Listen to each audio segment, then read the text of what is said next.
Here are my thoughts on one of my favorite nights of the year, NBA draft night, from Cooper Flagg to Mark Williams and Maluach, both going to Phoenix, and to Ace Bailey going to Utah. I'll get there, but first, Cooper Flagg. First thing that hit me was, as I watched him, I thought, man, what are the odds that a white kid from small town Maine, Newport, Maine, I don't know much about it. I was watching Marty Smith's stuff on ESPN. He did a great job. The bar in Newport, not Newport, Rhode Island, not Newport, Southern California, Orange County, Newport, Maine. What are the odds a white kid from Newport, Maine would rise all the way up to be the unquestioned first overall pick in the draft? No doubt about it, slam dunk, first overall pick in the draft, and already getting some comparisons to the top picks of the past. Like, he's a real thing. He's going to be a perennial all-star. I think he'll be the closest thing to Larry Bird since Larry Bird. So I started thinking about Larry Bird when I first heard about, wait, there's a white kid from where? From French Lick, Indiana. And then I thought, well, at least it's Indiana. Basketball hotbed. I think it's a little overrated after Hoosiers. I think it's gone down some over time. High school basketball in Indiana. But still, in those days, that was a thing. That had mystique. And I thought, okay, well, then he was born knowing how to play basketball, Larry Bird. And then I start watching Cooper Flagg handle himself, and he doesn't have much to say in interviews. He's very guarded, very careful, sure taught well by Coach K and Coach Shire at Duke. Maybe even schooled a little bit by J.J. Redick. I saw J.J. the other day at the golf course. But there's no electricity to him. There's no charisma to him. He chose on fashion night, where almost all the other kids are trying to out-style each other. He went to Hugo Boss, which is not exactly SGA going to Chanel. And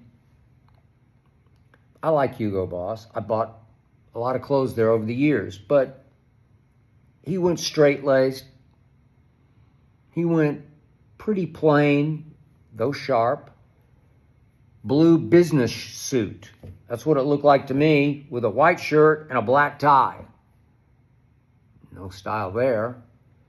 Cooper Flagg is saying, I'm about to go on a business trip to Dallas. I'm going to be all business in Dallas. I'm going to be serious business, or as they say in Texas, business in Dallas, Texas, is the kid from tiny town in Maine. I looked it up. Has Maine ever developed or given us any NBA players? And Duncan Robinson did grow up in small town Maine. I looked this up. I think it was called York, Maine. And Sam Cassell went to high school in Maine. I'm not sure exactly why, but it's not exactly a hotbed of NBA talent. I like Duncan Robinson, but he's an on-again, off-again starter, more of a three-point specialist. Cooper Flagg is the realest of deals. We're talking about perennial all-star. We're talking about a young man who was asked on the ESPN set, well, what do you're so versatile, what do you like to do the most on a basketball court? And he said everything, and I believed him. I think that was straight from the heart answer. I like to do everything. Trust me on this. I broke it down on my show today, Skip Bayless show. He loves playing defense at least as much as he loves to score and to pass and to rebound and to lead. He loves playing that weak side off-ball defense, swooping in. He's got 7 feet wingspan. He's going to give you every ounce, every second, every dribble. I don't know. There's nothing not to like about Cooper Flagg. And weirdly, I liked his presentation tonight because he was 1000% genuine, very family-oriented, mom, dad, brothers with him. Straight from the heart. I wouldn't want to share this with anyone else except that group, that Flagg 5, as they're already calling them. Dallas got a really good one who will really last a long time. And I tweeted this, and I'm going to reiterate it. I love Luka. I love watching Luka. I mean, he's just must-see TV. Cooper Flagg will never, ever on a basketball court be remotely as entertaining as Luka always is, bitching and moaning to the refs, goofy smiling, laughing going down the court after he makes a three. He doesn't make all that many of them because he's a high volume, I'm going to be nice about it, under average three-point maker. He's just fun to watch. I get it why it just tore out a lot of fans' hearts in Dallas to lose Luka to the Lakers. But if you want basketball impact, if you want long-term, high-velocity impact, a more valuable basketball player than Luka Doncic ever thought about being, I give you Cooper Flagg on both ends of the court, doing everything hard, playing hard, driven, dedicated, business suit hard. I see that Luka is now on some new fitness regimen, new nutrition regimen. It looks like he's lost, 15-ish, 20-ish pounds. I talked all last year about he's just fat. He carries a spare tire around his tummy, and he's got the double chin going. I don't know how. You got to eat and drink really badly to play NBA basketball and get that fat. Just flat out fat, babyish fat. And maybe J.J. Redick lit a little fire at the end and said, we have to get in championship shape. And maybe that's what Luka is dedicating his offseason to doing. The other guy, the kid from Newport, Maine, he was born in shape and will stay in shape. And he will be a driven cog to what could be a championship team. I've said it before, and I'll say it again. Again, if Kyrie's knee bounces back 90%-ish, that's the team next year that will threaten the Thunder. That's going to be the second best team in the league because Cooper Flagg will fit right in and play right off the proven talent on that team. That team could have made a run this year if Tyree hadn't torn his ACL. Seriously, could have made a run. Biggest threat to the Thunder, Mavericks. Next year's Western Conference Finals, again, you can argue KD and Houston. No, I'm planting the flag on Dallas. They're going to be the biggest threat to the Thunder. I still think the Thunder will win it all, but I see a 7-game Western Conference Finals, and Cooper Flagg's going to be right in the middle at age 18 of lifting Dallas up to a legitimate threat level to the Oklahoma City Thunder. I'll go Thunder in 7 over Cooper Flagg and company, obviously AD and Kyrie, and that team is, Clay's still on the backside, but that team is loaded. And that brings us to the opposite of loaded, to what's left of the Phoenix Suns.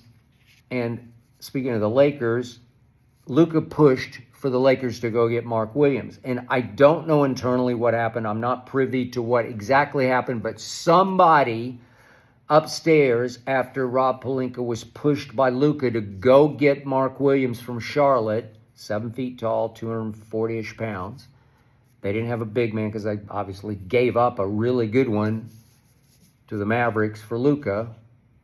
And somebody upstairs said, wait a second.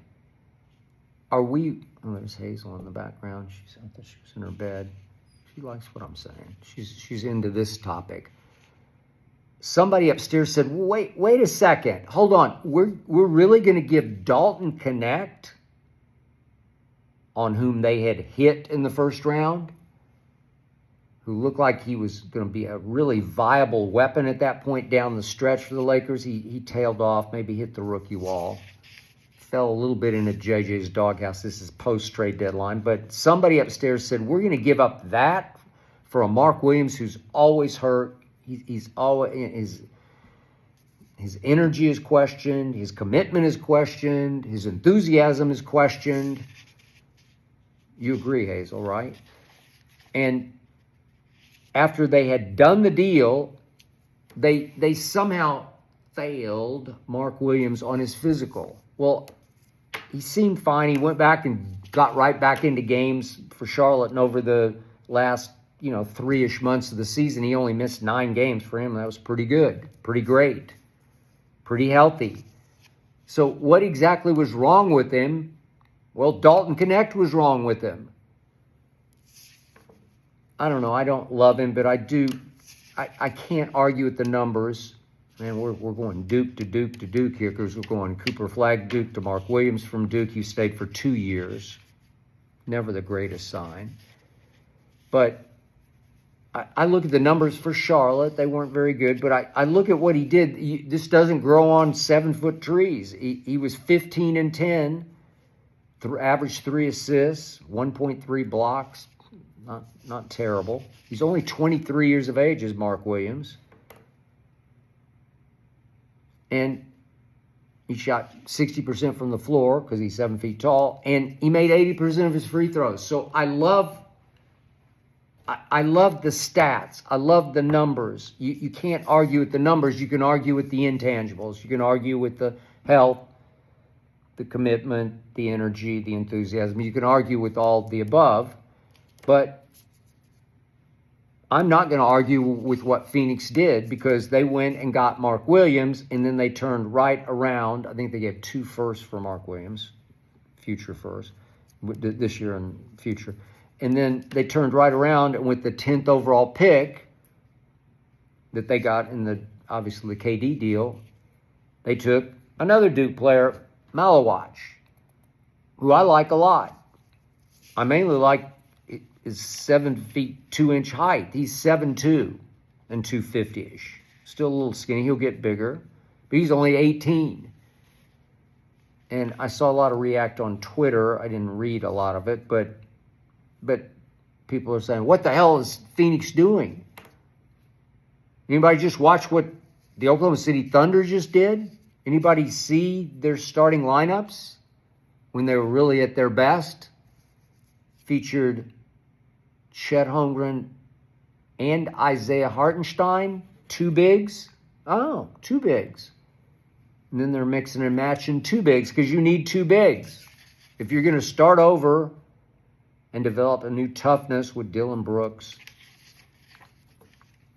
a new culture, well, you better start with 2 bigs. So I don't have any problem with that at all. If you know basketball, if you know the NBA, the way it's played now, if you saw what the Thunder just did to the NBA, destroyed it, 2 bigs. And again, Mark Williams, can he stay healthy? You're always going to get 80-ish games from him? No, you're not. Knocking on wood for Chet Holmgren. He's had some injury issues himself. You need 2. I don't have any problem with that. I just don't know, how is he going to pass his physical in Phoenix? Has he already done this? Have they already flown him in? I don't know. I'm not sure if that's pending.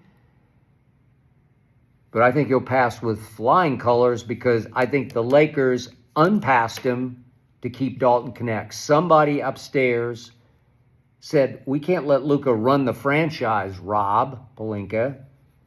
I don't know if it's Jeannie Buss. I don't know if it's LeBron. It could have been LeBron. Saying, "What the hell are we doing, man? Connect can play." Somebody said something. Maybe it was LeBron. And pulled the rug right out from under Mark Williams. Which brings me finally to Ace Bailey, to Dylan Harper, the 2 Rutgers teammates. I talked on my show. I tweeted about this. I just don't. I can't fathom. I watched Rutgers 3 or 4 times.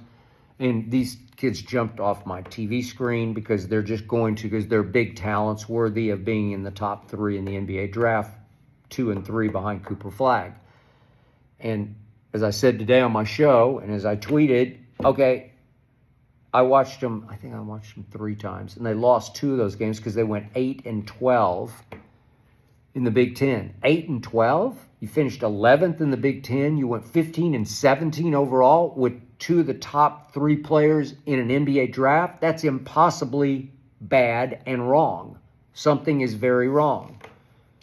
So Ace Bailey tried to sort of control the draft, manipulate the draft, and all the reports had him targeting wanting to go to Washington. Who wants to go to Washington? You want to be a big fish in sort of a sorry little pond. It's not a little pond, but it's a sorry pond. Has been.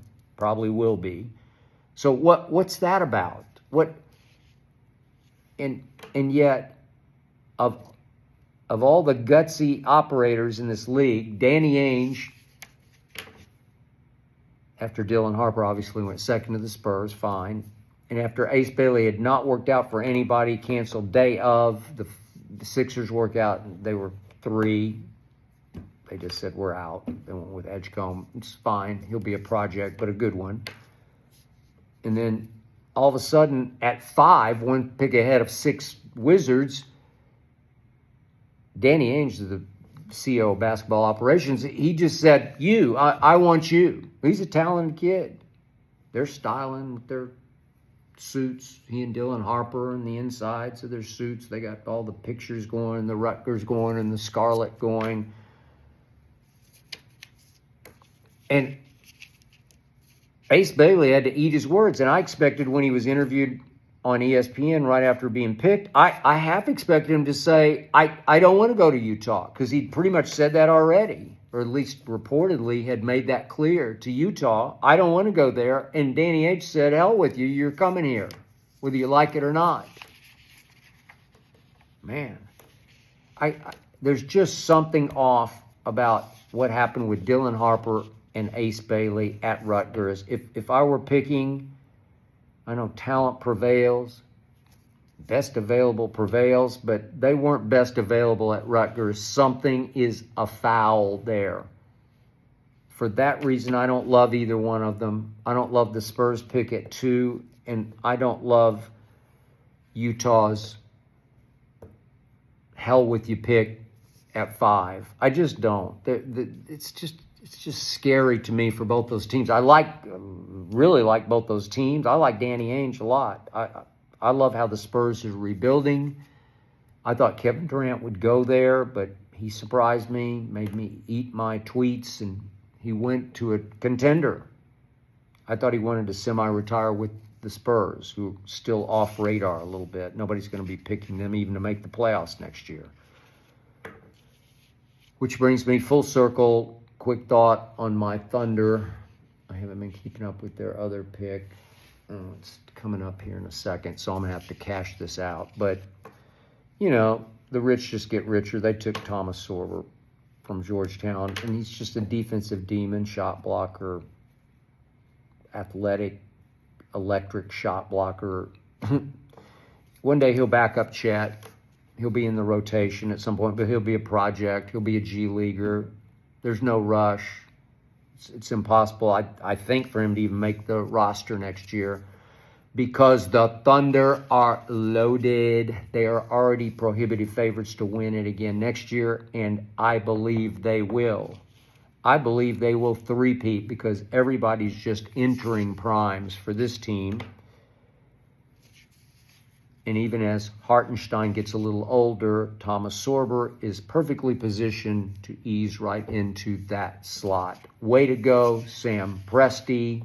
I know you got another pick coming up here at 25. We'll see how that goes. But it was a very interesting night, starting with Cooper Flagg, planting his flag with a business suit.